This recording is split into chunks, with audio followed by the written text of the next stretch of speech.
हमसे कोई अपराध हो गया। रोते रोते रोते रोते धर्मराज जी युधिष्ठिर बैठे हैं, लेकिन उसी समय उनकी आंखों के सामने अपशकुन होने लगा। अजीब अजीब सी कानों में ध्वनि आने लगी, अनेक प्रकार के अपशकुन धर्मराज युधिष्ठिर को होने लगे। अरे पहले भगवान का दर्शन करने जाते थे, कभी गऊ का दर्शन होता है, कभी धर्म रूपी बेल का दर्शन होता है, कभी जल पर भरे हुए घड़े का मटके का दर्शन होता है, एक से शुभ शकुन होते थे। लेकिन आज समय बदलने लगा। पहले मौने की आवाज, कोयल के चहचहाने की आवाज कानों में आती थी, लेकिन अब धर्मराज के कानों में गीदड़ के बोलने की आवाज, सियार के बोलने की आवाज। मार्ग से चलते हैं तो का दर्शन नहीं होता, बोले अब बिल्ली रास्ता काट जाता, कभी दाहिनी साइड से कोई ऐसा जीव निकल जाता। धर्मराज के मन में बड़ी चिंता है। अर्जुन तो भगवान कृष्ण के साथ गए थे, और उधर अर्जुन को भगवान ने कहा, भाई अर्जुन मेरे जाने का टाइम हो गया, मेरे जाने का समय हो गया है अर्जुन। बोले ऐसा करो, मेरी समस्त पत्नियों को लो और तुम वृंदावन चले जाना, मेरी समस्त पत्नियों को किशोरी राधा के चरणों में समर्पित करना, मेरी रानियों को राधा के चरणों में रखना। किसके? बोले राधा के चरणों के धूल इनको प्राप्त होगी, उनका जीवन सुधरेगा, इनके जीवन को सुधारने का प्रयास करना है। अर्जुन जाओ, मेरा रथ लेकर। अर्जुन भी रोते रोते आए थे, क्योंकि वियोग है, भगवान के जाने का डर है, दुख है। अर्जुन रथ पर बैठे उन रानियों को लेकर आ रहे थे, लेकिन भगवान कृष्ण ही भील बनकर आए और अपनी पत्नियों को स्वयं लूट लिया। गांडीवधारी अर्जुन, जिस गांडीव धनुष के भरोसे अर्जुन ने इतना बड़ा विशाल युद्ध जीत लिया, महाभारत जैसा युद्ध अर्जुन ने जीत लिया, जिस गांडीव के भरोसे आज उस गांडीव को उठा रहे हैं हाथ में, लेकिन गांडीव तो हिलता भी नहीं है, वो धनुष हिलता भी नहीं है, वो धनुष जरा भी नहीं हिलता। किस लिए? शायद भगवान अर्जुन को ये बताना चाहते हो, अर्जुन मेरी कृपा के बिना तेरा ये धनुष भी किसी काम का नहीं है, मेरे बिना ये तेरा धनुष भी उठने वाला नहीं है। उठाए नहीं धनुष, भगवान स्वयं वीर बनकर आए, पत्नियों को लूट लिए चले गए। भगवान अपनी लीला को समाप्त करने लगे। ऐसी अर्जुन को सूचना मिली। अब अर्जुन तो लड़खड़ाते मुंह का तेज चला गया, मस्तिष्क पर जरा भी तेज नहीं है अर्जुन। रोते रोते अर्जुन आए, और रोते रोते जब अर्जुन, श्रीमान अर्जुन आए, धर्मराज युधिष्ठिर ने कहा, अर्जुन तेरे माथे का तेज कहां गया? अरे अर्जुन, जब आप गए थे आपके माथे पर दिव्य तेज था, लेकिन आज आपके माथे पर तेज नहीं है, क्या बात है? अर्जुन तीन कारणों से माथे का तेज चला जाता है। अर्जुन, अगम्य स्त्री का संबंध किसी का बन जाए, किसी वैश्य नारी से संबंध कोई हो जाए, तेज चला जाता है अर्जुन। गलती से भी गाय का वध हो जाए, माथे का तेज जाता है अर्जुन। गलती से भी किसी जीव का वध हो जाए, माथे का तेज चला जाता है। और तीसरा बड़ा कारण है अर्जुन, जिसके बिना जीवन में एक पल भी हमने सीखा ही नहीं है जीना। हमारा जो प्राण वल्लभ है, प्राण प्रियतम है, जिसके बिना जीवन में सीखा ही नहीं है जीना, उसके वियोग में जीना सीखा ही नहीं है। यदि ऐसा कोई दिव्य हमारा कोई प्रिय मित्र चला जाए, कोई प्राण वल्लभ हमसे दूर चला जाए अर्जुन, उससे माथे का तेज चला जाता है। मुझे नहीं लगता अर्जुन आपने कोई स्त्री से कोई संबंध बनाया हो, मुझे नहीं लगता आपने किसी गाय का वध किया होगा, मुझे बिल्कुल नहीं लगता, मुझे विश्वास है। लेकिन अर्जुन आपके माथे का तेज गायब हो चुका है। बताओ हमारे प्राण वल्लभ भगवान श्री कृष्ण कैसे हैं?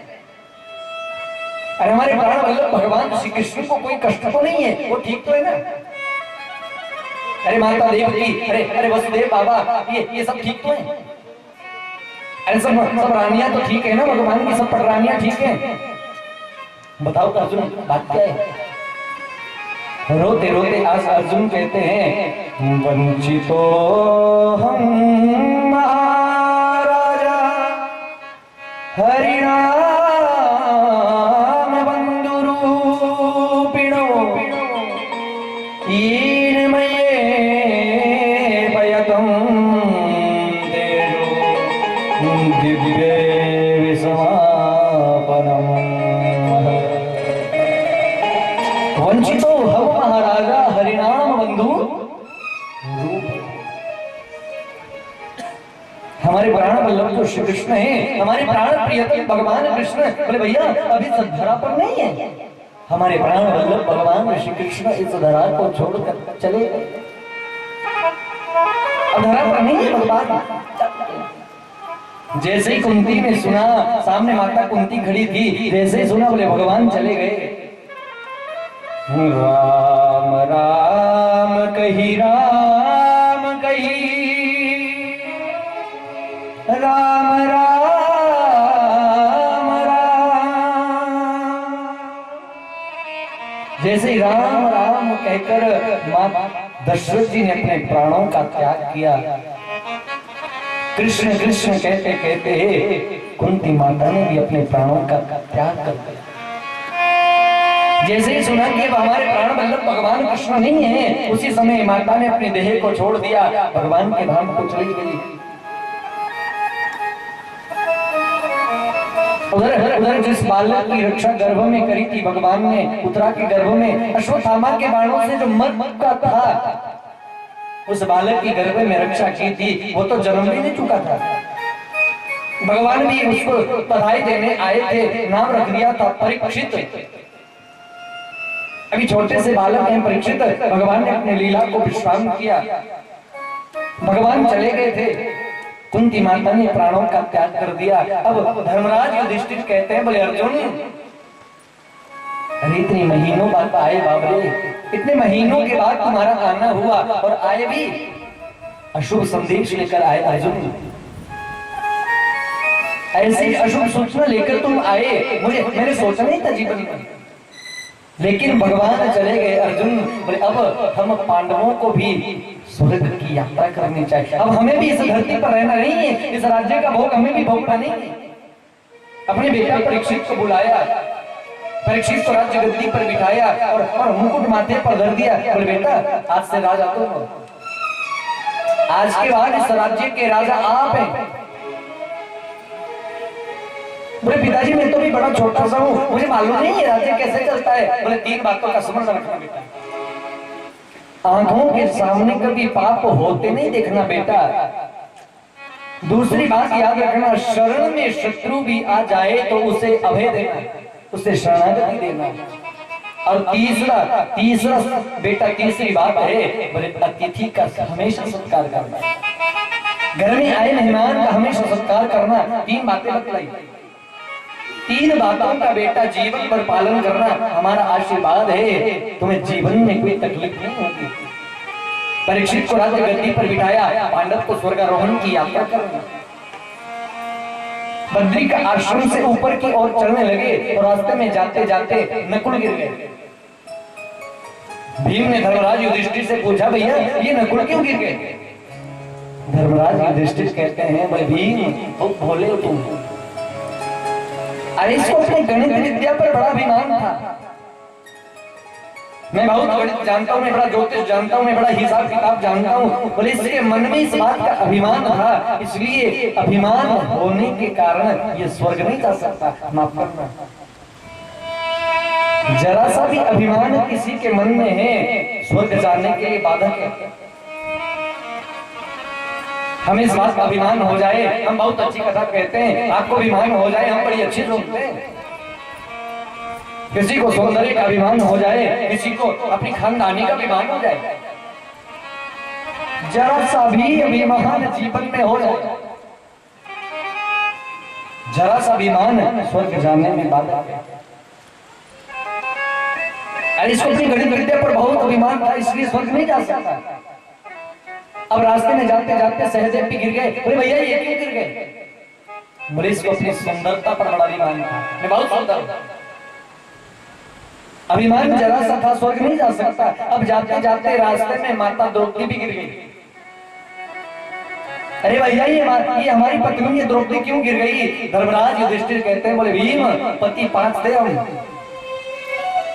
अरे इस द्रौपदी के 5 पति हम थे, लेकिन हमसे इतना प्यार नहीं करती थी जितना ये अर्जुन से प्रेम करती थी। हमसे इतना प्रेम नहीं था जितना कि उनको अर्जुन से था। बोले 5 पति थे, बराबर प्रेम हमसे करना ही चाहिए था, लेकिन उन्होंने नहीं किया। अर्जुन से ज्यादा प्रेम था, इसलिए स्वर्ग नहीं जा सकती। भेद किया है, सम्मानता का व्यवहार नहीं किया, इसलिए स्वर्ग जा नहीं सकती। अब जाते जाते अर्जुन भी गिर गए। अरे भैया ये गांडीवधारी अर्जुन,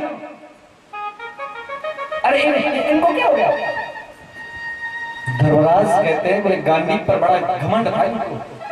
अरे हम गांडीव उधारी नाम, मैं गांडीवधारी अर्जुन हूँ। अरे मैं कृष्ण नहीं हूँ, अरे मैं बलराम नहीं हूँ, अरे मैं साधारण से कोई योद्धा नहीं हूँ, मैं गांडीवधारी अर्जुन। अपने गांडीव पर बहुत अभिमान था, इसलिए ये स्वर्ग जा नहीं सकते।